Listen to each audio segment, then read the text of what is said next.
Hello, everyone. Welcome to Touchdown on TrueSports, brought to you by Pickups, your everything on-demand delivery app. My name is Chantal Alicia, and I'm going to be your host for today's show. Joining me today are my analysts. I have Nolan Kangas, Luca Moya, and Stephen Clennon. We are going to be discussing some major facts about the ins and outs of Week 2, or should I say the twists and turns of Week 2, or maybe even unforeseen events of Week 2. With that being said, let's get started. Let's jump straight into the injury report and the teams that are going to be affected for this upcoming week and even the season. Luca, you start us off. Yeah, Chantal. So we all know everybody was just dropping like flies on Sunday, and it's really unfortunate to see. Is it training camp? Is it no preseason? All those effects come into play. But I think the biggest loss right now, it just has to be Saquon Barkley. That Giants team has nothing going for them on the offensive side of the football. Darius Slayton, he's a nice piece. Him and Daniel Jones have shown some promise, but he is the guy. He's the franchise player. He goes down. That offense just went below 32, if that's even possible. Saquon Barkley, best player on that team. He goes down. What a tough L for him. Injury last season, an injury this year to start his young career. But I feel like he's going to bounce back and have a great year because he's just so talented, and it's just a big loss for the Giants right now. So true, yes. Nolan, who's on the report for you? There's a lot of guys. It's hard to pick just one. Obviously, Saquon's, a massive one. I think Christian McCaffrey, that's another huge one. I kind of want to look at San Francisco, though, because I think their defensive line, lose Nick Bosa, who, Chantal, I think you picked him to win Defensive Player of the Year. And we're not going to see that anymore. Solomon Thomas was a top 5 pick back in that, Trubisky draft, and looks like he's going to be out the year as well. Dee Ford's banged up. I think he's going to only be out a couple weeks. And then you think of their offense, too. Jimmy Garoppolo, he's going to be out for a little while as well. Raheem Mostert, we don't know how long he'll be out. Tevin Coleman's banged up. The whole entire offense is hurt. That's already, without, Brandon Ayuk hasn't really seen much playing time. Deebo Samuel, who I love as a player, we don't know when he's going to return. And this is in the NFC West, which is absolutely stacked right now. The Rams are playing, really good football. The Seahawks, we know what they can do. And your Cardinals look really damn good. So that is trouble right there for the 49ers, sitting right there at 1-1. And with all these injuries, I think with that amount of injuries, it scares me for this 49ers team. I picked them to go to the Super Bowl. I don't see that anymore. I hear that 100%. Steven, what are you saying? So I was going to talk about the 49ers because all those losses there, normally, like, when you talk about sports, when you watch basketball, you'll say that team's putting on a clinic.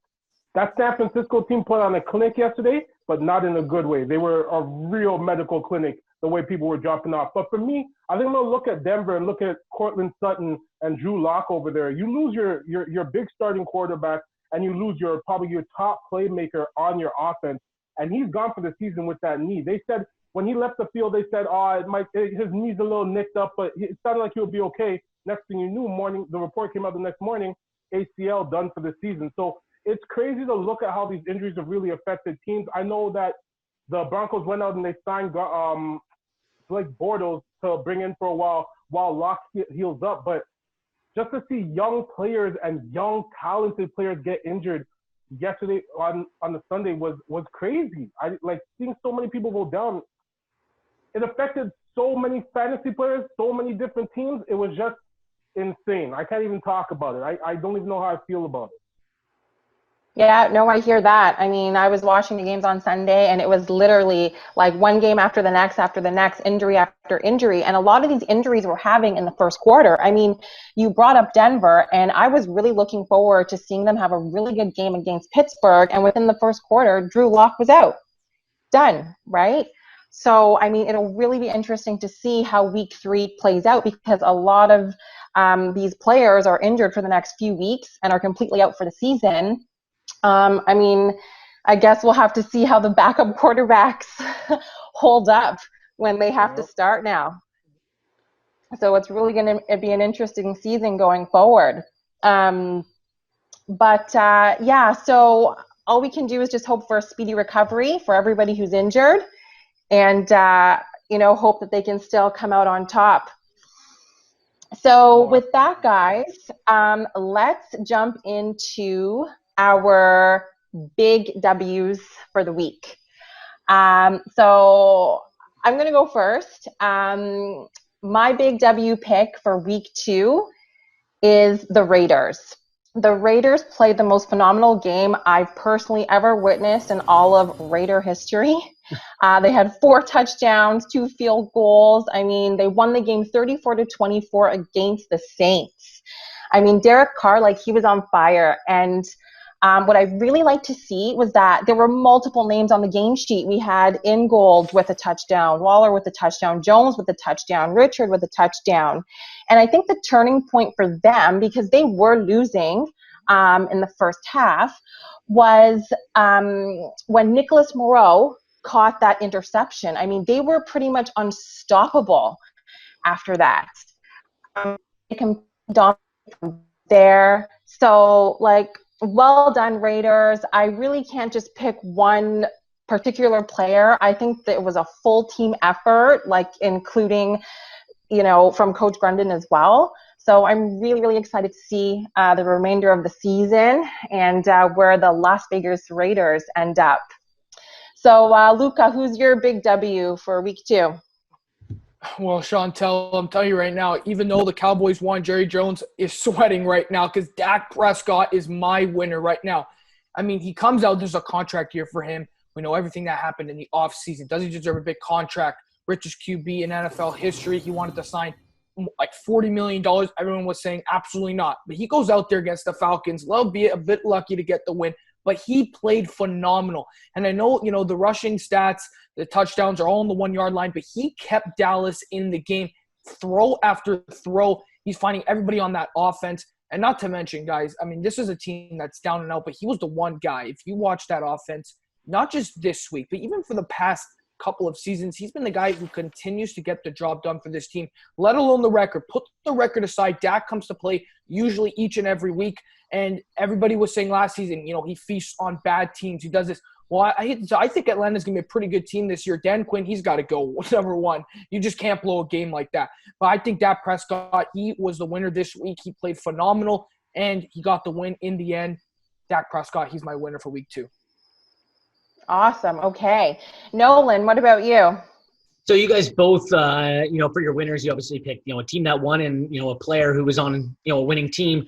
My winner is actually a team that lost, and it happened on Thursday. But I think the Cincinnati Bengals know they are winners in everybody's eyes because Joe Burrow is going to be an absolute superstar in this league. I get it was the Cleveland Browns, guys, but come on, for a rookie with a terrible offensive line, running for your life, 60 passing attempts, 300 yards, 3 touchdowns, and 90 QBR, he looks like the real deal, guys. And I think Cincinnati has just been begging for a player like this for a long, long time, and he finally comes around. The only thing I didn't really like, yards per attempt, under 6 yards. I think he doesn't have enough time, right? So he's just finding those checkdowns really quickly, but soon enough, that offense is going to be like just insane. A ton of firepower. If AJ Green, can look more like himself. He looked a little bit older on Thursday than what he usually looks like, but Cincinnati's my winner just because they have their quarterback for the future. Okay, sounds good. Steven, what about you? Well, Chantel, I was looking at a couple different winners for the week to see who I could choose, who I could really get into. But I just felt like Josh Allen came out and proved that he might be that quarterback that the Buffalo Bills need to win a Super Bowl. They finally let this boy throw the ball a couple of times, didn't hold any restrictions back off on him, said, you know what, we're going to let you handle this. Came into a tough game against Miami because it's a division rival, and he showed out. The boy showed out. 417 passing yards, 4 TDs, no interceptions. Guys, come on. I know a lot of hate was flowing and stewing around earlier in the season. Before the preseason, can this guy do it? Accuracy issues. Oh, he makes too many mistakes. Yeah, I get it. He makes a lot of mistakes. But we got to be able to live with those mistakes to see the good in what he does. That boy can play that quarterback position as good as these other quarterbacks out here. I'm not going to say he's quite on that Mahomes or that Lamar level yet, but he's working his way up there, and I love what I see him doing. The chemistry between him and Stephon Diggs, whoo! If you thought him and John Brown were nice last year, Him and Diggs are about to go off. I'm sorry, Nolan, but your Vikings gave up a prime piece, and he's about to tear it down over there. My God, Josh Allen, you're my winner of the week, baby. Keep doing what you're doing. Nice. All right. Some strong opinions there. All right, guys. So let's discuss the big L's of the week. So week 2 on my list is the Chargers. Guys, they had a chance to beat Kansas City and they blew it. The Chargers played one of the best games I've seen in a long time. I mean, Herbert got a touchdown within the first few minutes of the first quarter. His throws were on point, leading into so many great catches. And then all of a sudden, like at the end of the third quarter, Herbert threw that interception, and it was like they lost all hope, and everything just kind of went downhill from there. It's like they just couldn't get it back. So, I mean, going forward, I really think that they could be a solid team if they just buckle down, right? Keep their emotions in check and stay focused, right? They have the ability to, get lots of wins. So that's my big L for the week. What about you, Luca? Yeah, Chantel. I don't know. I mean, the Chargers, I thought they played pretty well. It's kind of going to what Nolan said. Justin Herbert, I think they got a star down there. He showed a lot of promise for a guy who, learned 5 seconds before kickoff. He's going up against the defending champs. I mean, I think he did pretty good, but I can see what you're saying. They let the game slip away there. My loser of the week, every single NFL team that needed a quarterback who passed on Cam Newton. Guys, come on. I mean, this guy's a former MVP candidate. And, yeah, he dealt with a lot of injuries. But you look at that Carolina team, his best receiver in his MVP season, get this, Ted Ginn. Ted Ginn Jr., the guy who's been around the league, the guy who just gets shipped around the league. He won the MVP that year. Jonathan Stewart running back. I mean, he goes to New England, and they should have beaten Seattle right on the goal line. He had them 80 yards in 1 minute. We saw Tom Brady last season, couldn't get anything done with that offense. He seems to be doing just fine with Bill Belichick and Josh McDaniels down there in New England. He is showing everyone why he should have been picked up by anyone. Chicago passed on Mahomes, passed on Watson. Hey, let's trade a fourth for Nick Foles. Bench him, not sign Cam. Let's start Trubisky. I know they're 2-0, but still they're going to regret this. Cam Newton, he's the real deal. And for all the teams that passed on, even Indianapolis, you signed Phillip Rivers over Cam Newton? Are you kidding me? I mean, I don't understand, but I think Cam Newton, he has still got it, guys. He's only 31 years of age. I mean, he is playing phenomenal down there in New England. Like I said at the beginning of the season, guys, the Patriots should not be slept on, and number one is a big reason why. No, I hear you 100%. I mean, that was one of the best games I watched this season. I was literally at the tip of my seat watching the Seahawks and New England play. So, yeah, you're definitely right about that. Nolan, who's your L? Well, you know what? You guys talk about, a little bit of quarterback play in that Chargers game. Love Justin Herbert. Love him to death. I think he's going to be a star, but that interception, just run for the first down, man. It was 2 yards away. Cam Newton, on the other hand, dude, man, as a Vikings fan, in Kirk Cousins' performance the other day, I wish they would have picked up Cam. And I think, you know what, Luke and I think they would have won that game. Julian Edelman hasn't seen a fastball that hard coming at him in the end zone for 15 years. So there's a reason for that. Cam has a cannon. But I'm going to talk about running backs, and especially fantasy owners for the Baltimore Ravens backfield. I had Mark Ingram. I had to trade him away. I don't know who is going to be the lead back for this Ravens team because, Stephen, you mentioned it in week 1. J.K. Dobbins gets 2 goal line touches, 2 touchdowns, and all of a sudden, I'm wondering, is Dobbins going to be the lead guy? We don't know what's going on because Ingram looked bad in week 1. All of a sudden, they come back to Mark Ingram, and he starts getting some more touches. How about Gus Edwards? He leads the team in rushing yards, leads the running backs in rushing yards this season. We know what Lamar can do. I just don't know what to do as a fantasy owner. So I already had to trade Mark Ingram away, and nobody wants to take him because everyone has no idea what's going on. For me, hey, I get they have, the Heisman triple option they can do. Just let Lamar run crazy, man. I just want to see him run for 100 yards a game. He's so fun to watch. I could care less about seeing Gus Edwards run the ball. J.K. Dobbins, yes, he has that home run ability. Man, Lamar is so fun to watch. I just cannot wait for that Monday nighter, man. And they made Houston look bad again.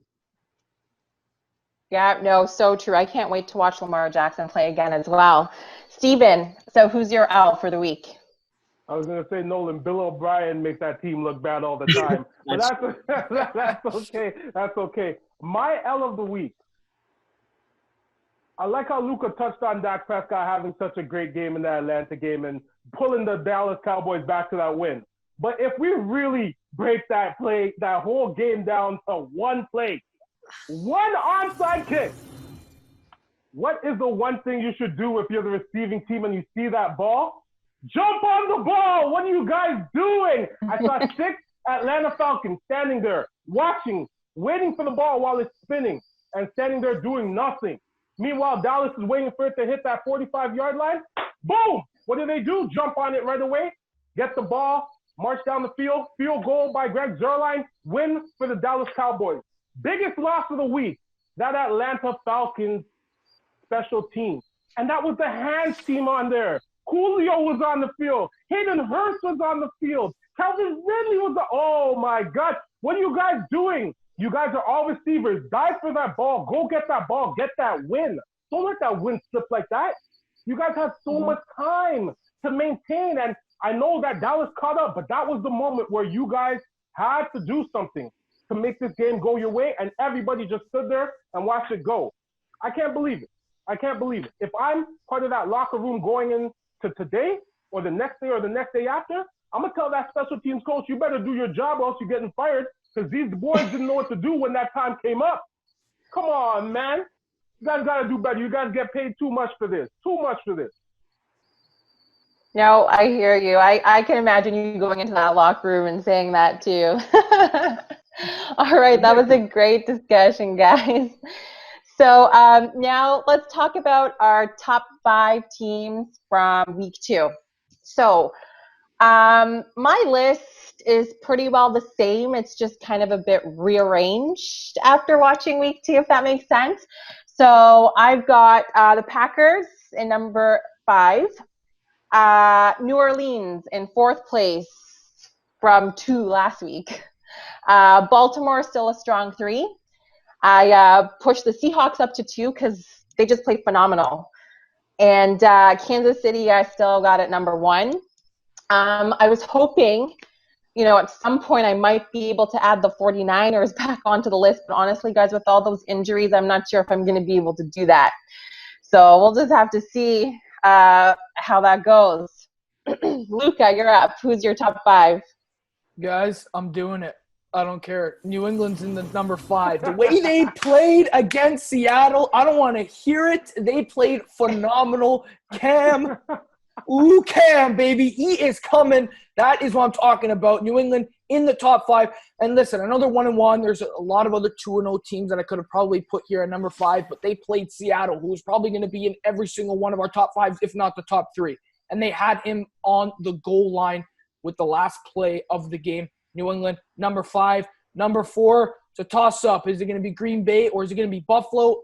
Aaron Rodgers, get out of here. Cam Newton is the guy. I'm going with Josh Allen here for number 4 for the Bills for every reason that Steven said. Josh Allen's looking great. Stephon Diggs, the defense is still solid. They let Miami get back into the game, but I still like the way Buffalo played. And then the top 3 guys, Seattle, obviously, Jamal Adams, what he could do with that defense. And it's number 3. It's Russell Wilson. Let him cook, baby. That's exactly what he did to my team on Sunday night. They are phenomenal. And at number 3, I have Kansas City going to number 2. They had 10 days to prepare for division rival, and they barely escaped a kid who learned 5 seconds before the game that he was starting. And they didn't play so good. Mahomes looked like he can actually be stopped for once, except for that amazing throw to Tyreek Hill. But other than that, he was kind of in check the whole game, but that's just what he can do. And then number 1, the reason that Nolan said they made Houston look terrible once again. Lamar Jackson, so fun to watch. They have so many options here on that offense. And the defense, guys, I'm getting tongue-tied. They're just phenomenal. Number 1, Baltimore. Okay, all right. Wow, I was shocked about the Kansas City in 2nd place, but Yeah. I hear you. Okay, Nolan, your top 5 for week 2. Yeah, similar to what you said, Chantel. I kind of just rearranged mine a little bit. I had Pittsburgh in at 5 last week. Come on, Jeff Driscoll, and you barely beat the Broncos? I put them out. Buffalo is still in my top 5, but I'm going to put them at 5 for the reason you're supposed to be a top defense in football. You shouldn't be allowing that many points to Ryan Fitzpatrick and the Dolphins. But come on, Josh Allen, dude, what does he lead the league in passing yards? He's tied for second in touchdowns. His completion percentage is up. Stephon Diggs, don't mention it. It's already salt in the wound. He's having a good year. Green Bay is number 4. I hate the Packers. I think you guys can all understand that. But they get down and they just come back. They'll kill you with Aaron Rodgers in the passing attack. And then it was Aaron Jones on Sunday against the Lions.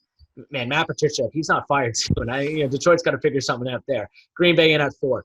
3, it's tough. I want to move Seattle up, but I just can't because of the top 2. We know Seattle. Come on, Russell Wilson's having an MVP season already, probably the front runner so far. Their defense, though, is shaky. I know Atlanta's a really good offense, but still, that's a ton of points to the Falcons. And yes, Luca, I know New England is good. I don't know if their offense is from 11 or 21 points on week 1 to this amount of points against Seattle. That scares me of Seattle. That defense. I know Jamal Adams is a stud. They need a pass rusher. They couldn't get to Cam really at all, right? 2, I moved Kansas City down, and just the reason for that is I know the Chargers defense is absolutely terrific. Joey Bosa had an absolute day. Again, Justin Herbert, love him, rookie. That offense isn't that good. That O-line isn't that good. Chris Jones should have had a field day, and he absolutely didn't. Baltimore, dude, they may have the best offense in football and the best defense. So they are my number 1 and will be my number 1 probably until they lose. Okay, all right. Standing hard on that. Steven, tell us your top 5. So I'm not going to lie to you guys right now. Nolan, you and I have the same exact list to a T. I got Buffalo in 5, Green Bay in 4, Seattle 3, number 2 Kansas City, number 1 Baltimore. I see everything you see, I see it too. The hardest debate I had was maybe I should put Pittsburgh in there. But like you said, Jeff Driscoll, really? He gave you that much trouble? I thought you guys could run over these guys, no problem, as soon as Locke was out, as soon as Sutton was out. I thought it was over, but they actually made it a competition. And I just, from that, I had to move Pittsburgh down a bit. Even though I know they're still a strong team, I just had to move Buffalo up with how Josh Allen performed on that day against Miami. Crazy. Even though, it was a close game, but you expect that in division matchups. These guys know each other pretty well. That Miami secondary, no slouches. I know Byron Jones is injured, but they still have some talent in that secondary that can stop up the passing game quite a bit. So they have to come back. But you know what? The one thing I like about Josh Allen, he showed a bit of poise in that fourth quarter. A lot of poise to get these guys back to that win. So that made me happy with that. And number 4, like I said, Green Bay. Come on, Luca. Come on, man. What are you talking about? It's Cam time. It's Cam time, baby. What are you talking about? It's Cam Newton time. Listen to me, man. Aaron Rodgers, that bad man, like Stephen A. Smith said, that bad man. He's showing out. He's showing out every week right now. He's on that tour, that revenge tour, and he's trying to show every single team, hey, I'm not washed, huh? I'm still that bad man, and I'm coming here to put up touchdowns every single game. Luckily, he has the benefit of Aaron Jones, which is really good. Strong running back play. He had a great day out there. It was nice to see him just make his cuts, move with the ball, run up the field. Everything he did was great out there, receiving too. Number 3, quickly going through it, Seattle. Like you said, Nolan, the biggest problem with them is if you put Jamal Adams on the line to rush the quarterback, it opens up the secondary. If you move him into the secondary, there's no pass rush. And that right there, your balance is always going to be off. So I worry about Seattle down the road, but damn, Russell Wilson? Oh my God. 5 touchdowns, the man's a beast. I don't even know what to say. He's doing it so efficiently too. I think it was only 28 passes. 28 pass attempts and you got 5. I don't want to speak on it anymore. Number 2, Kansas City. A little bit of trouble with the Chargers. So yeah, I had to move you guys down. But look how fast they came back in that game. We're used to seeing them do this from the playoffs last year. So it's nothing new. And number 1, Baltimore. Absolutely. I'm not even going to speak on it because you guys have said enough about them. And their game just speaks for itself. So until they get knocked off right now, which preview, that Monday game is going to be crazy. We're going to see what happens. Okay, all right. Then we've got the Chiefs and Ravens. Guys, I I think that this is going to be a really good game. I'm saying that this game is going to end up in a tie. I feel like they're going to tie. They're going to go into overtime and tie. Both quarterbacks are so strong. Patrick Mahomes just doesn't let up, right? It's going to be a really great game. I think it's just going to be a fighter all the way to the end. And then we've got, that's it. That's the Monday night game. All right, guys. So, Luca, you're up. Well, Chantal, I think you covered all the bases there. Monday night, I think that Monday night game, I think it's just too good of a game to end up in a tie. There needs to be a winner, in that game. I kind of want to talk to Steven and Nolan what they think about that Monday night game, because Mahomes versus Lamar, the two MVPs going up against each other. These guys are the quarterbacks of the future. Guys, for me, yeah, Kansas City didn't have a great game, but I think Kansas City gets the win here. I think their offense is just amazing. I think Patrick Mahomes, I think he's going to rise to the occasion on Monday Night Football. The lights are going to be on him. I like Lamar Jackson. I think he's done a little bit better in the passing game. I still want to see a bit more, and I think the quarterback position is the most important position in all of sports, and Patrick Mahomes is better than Lamar Jackson in my opinion, so that's why I have the Chiefs winning this game. Nolan, what about you? You know what? It was tough all the way thinking about all these games, and obviously that's the one we all have our eyes on. Monday night, if I might say, I wish it was Chris Fowler and Herb Street calling the game, but I can't get that. But I'm actually going to take Baltimore in one. I really do think Kansas City, just the way they played against the Chargers, scared me, and I think Baltimore's defense, their pass rush, it's going to be similar to what the Chargers have. And Patrick Mahomes was pretty terrible if you think about it in that first half. Baltimore is going to have a field day, I think. Marlon Humphrey's a top corner. Marcus Peters is a top corner. I think their linebackers, Patrick Queen, whoever picked him as, Defensive Rookie of the Year, he's been lights out. He has been absolutely lights out. So I do think Baltimore is going to have a chance, and I think they will win this game. It's going to be high scoring. It's not going to be like the Rams and the Chiefs one from a couple of years. I know. So do I. Mahomes is still going to do his thing, but, man, Lamar, I think, can just run wild and run enough for this team to win. I'm going to say 34-30 Ravens. What do you got, Steven?